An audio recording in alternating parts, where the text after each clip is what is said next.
যে কাঁকড়া নিয়ে আসছি, কাঁকড়াগুলো কেটে নেব এখন।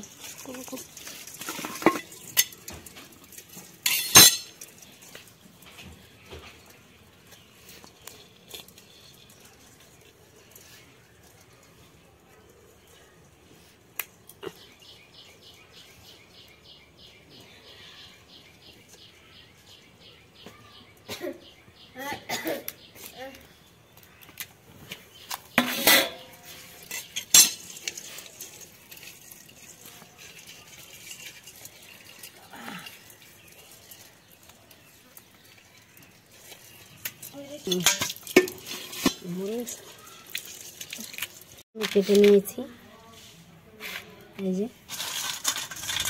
সুন্দর করে কেটে ধুয়ে নিয়ে আসলাম।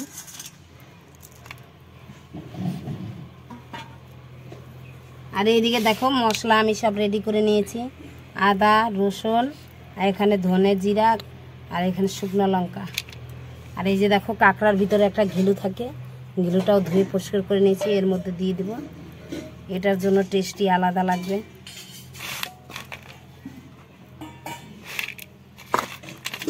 পেঁয়াজটা আমি গোটায় দিয়ে দেবো।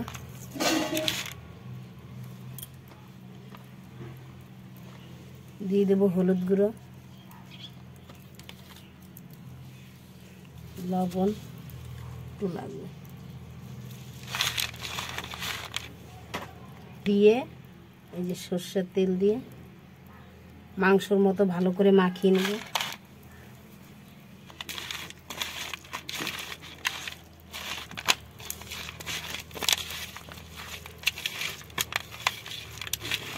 ভালো করে মাখাতে হবে।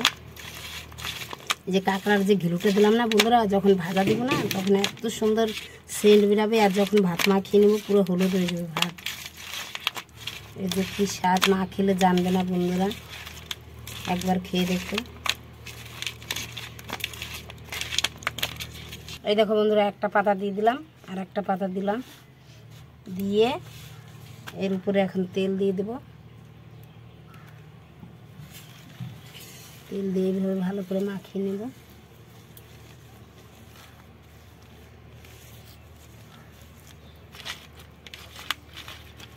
আর এটা দেখো একবারে মাংসর মতো করে মাখিয়ে নিয়েছি সব কিছু দিয়ে।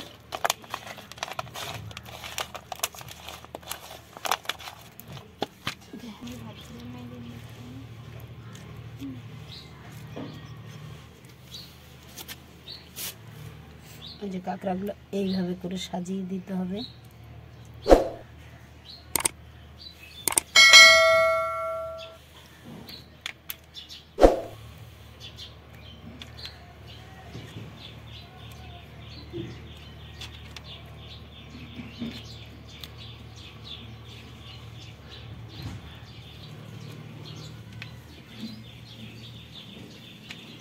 বন্ধুরা, তোমরা কে কে খেয়েছো এই কলার পাতায় পাতুরি, এই যে কাঁকড়া পাতুরি, কে কে খেয়েছো কমেন্টে জানিও।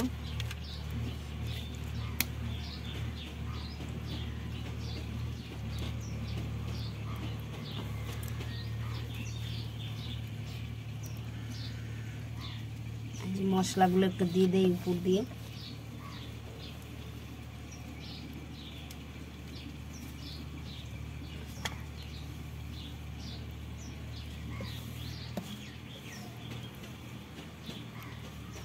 এখানে কড়াইটা গরম হয়ে গেছে, পাতাটা আলগা আস্তে করে দিয়ে দেবো।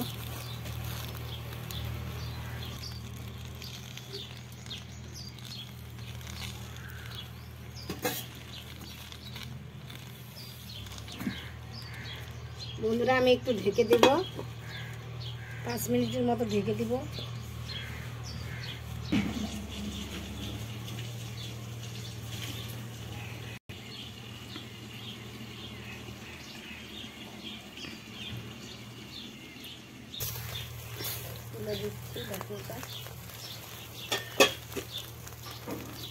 কি সেন্ট বেরিয়েছে, অসাধারণ একটা সেন্ট বেরিয়েছে। আর পারফিউমটা না একদম সেই লাগছে, স্মাইল লুকিং ইজ বিউটিফুল, একটা দারুণ সুগন্ধ বেরিয়েছে।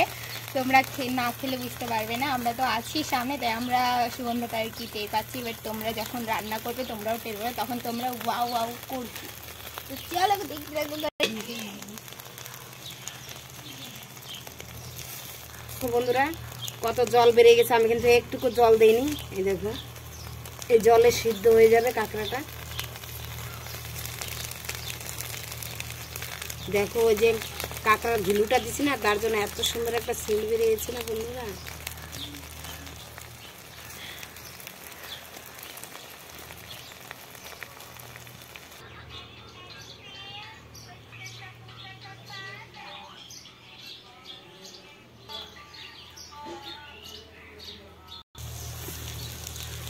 এরকম ভাবে টেনে টেনে দিতে হবে, তাহলে সব দিকটা সমান ভাজা হবে। একটুকু জল দিইনি, তাই তো কত জল ভরে গেছে। মশলার জল আছে না, মশলার পেঁয়াজ রসুনের। তো বন্ধুরা এই যে নিচের কাঁটাটা আমি ঢেলে দিচ্ছি। এই দেখো বন্ধুরা আমার এই যে মাছটা হয়ে গেছে, জলটা টেনে গেছে, এই যে তেল বেরিয়ে গেছে। এখন উল্টিয়ে নিব। এই যে আর একটা পাতা দিয়ে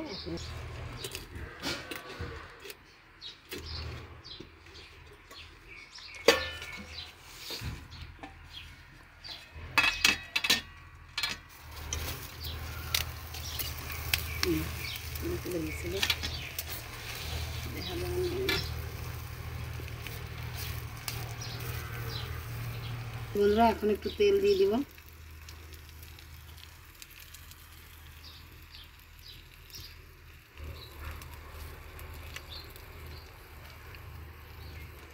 এই তেলটা দেওয়ার 5-7 মিনিট পরে জ্বালাতে হবে, আর খুব আস্তে আস্তে, তাহলে হয়ে যাবে কাঁকড়ার পাতুরি।